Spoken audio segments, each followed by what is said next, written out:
प्रधानमंत्री नरेंद्र मोदी दुई दिनिया यूएई गस्त समय आबुधाबी चलता वर्ल्ड गवर्नमेंट समिट रे वर्तमान प्रधानमंत्री नरेंद्र मोदी उपस्थित अच्छा संबोधन देउछन्ति। 10 वर्षों में 250 मिलियन लोगों को गरीबी से बाहर निकाला है और उसके पीछे इस मॉडल की बड़ी भूमिका रही है। साथियों, जब सरकारें पारदर्शिता को प्राथमिकता देती हैं भी मिलते हैं और भारत आज भारत के 130 करोड़ से आइडेंटिटी है लोगों की ये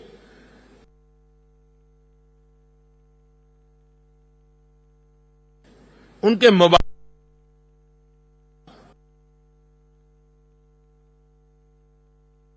की मदद से एक सिस्टम डायरेक्ट लोगों के बैंक खातों में सीधे ट्रांसफर किए हैं। ऐसा करके हमने करप्शन की बहुत बड़ी गुंजाइश को जड़ से ही समाप्त कर दिया है। हमने देश के 33 बिलियन डॉलर से ज्यादा गलत हाथों में जाने से भी बचाया है। फ्रेंड्स, जहां तक क्लाइमेट चेंज की बात है तो इससे डील करने के लिए भी भारत की एक अपनी अप्रोच रही है।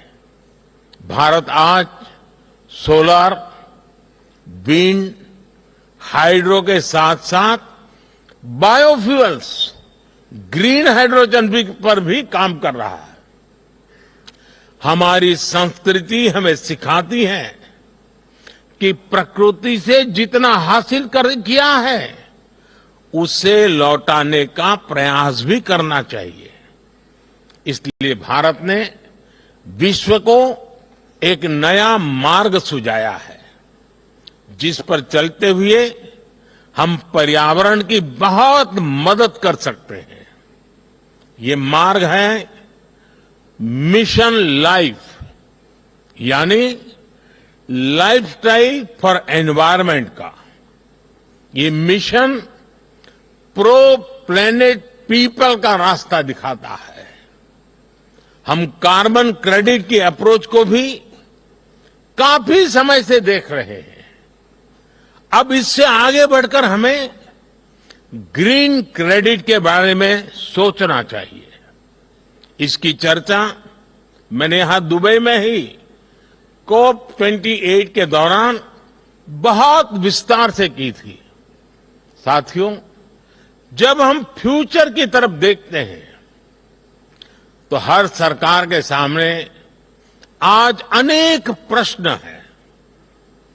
हम अपनी नेशनल सॉवरेनिटी और इंटरनेशनल इंटरडिपेंडेंस में बैलेंस कैसे बनाएं? अपने नेशनल इंटरेस्ट के लिए काम करते हुए इंटरनेशनल रूल ऑफ लॉ के प्रति अपनी कमिटमेंट पर कायम कैसे रहे?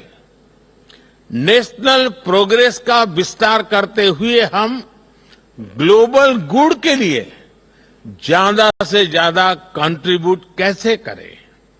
हम अपने कल्चर और ट्रेडिशन से विजडम लेते हुए भी यूनिवर्सल वैल्यूज को समृद्ध कैसे करें? हम डिजिटल टेक्नोलॉजी का लाभ लेते हुए उसके नकारात्मक उन प्रभावों से समाज को कैसे बचाएं? हम वैश्विक शांति के लिए प्रयास करते हुए आतंकवाद के खिलाफ कैसे मिलकर काम करें? आज जब हम अपने देश को ट्रांसफॉर्म कर रहे हैं तो क्या ग्लोबल गवर्नेंस इंस्टीट्यूशंस में भी रिफॉर्म नहीं होना चाहिए? ऐसे अनेक सवाल हमारे सामने है।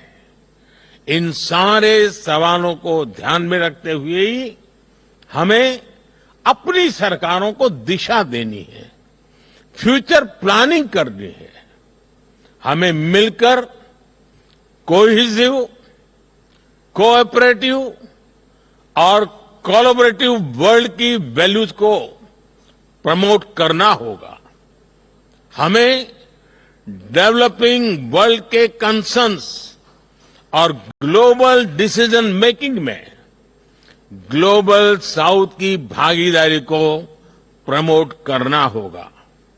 हमें ग्लोबल साउथ की आवाज सुननी होगी, उनकी प्राथमिकताओं को सामने लाना होगा।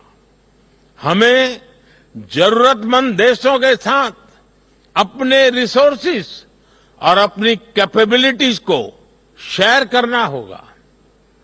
हमें एआई, आर्टिफिशियल इंटेलिजेंस और क्रिप्टो करेंसी, साइबर क्राइम ऐसे पैदा हो रही चुनौतियों के लिए ग्लोबल प्रोटोकॉल बनाने होंगे। हमें अपनी नेशनल सॉवरेनिटी को प्राथमिकता देते हुए इंटरनेशनल लॉ की मर्यादा भी रखनी होगी। इन्हीं भावनाओं पर चलते हुए हम न केवल सरकारों के सामने उपस्थित चुनौतियों का समाधान करेंगे, बल्कि विश्व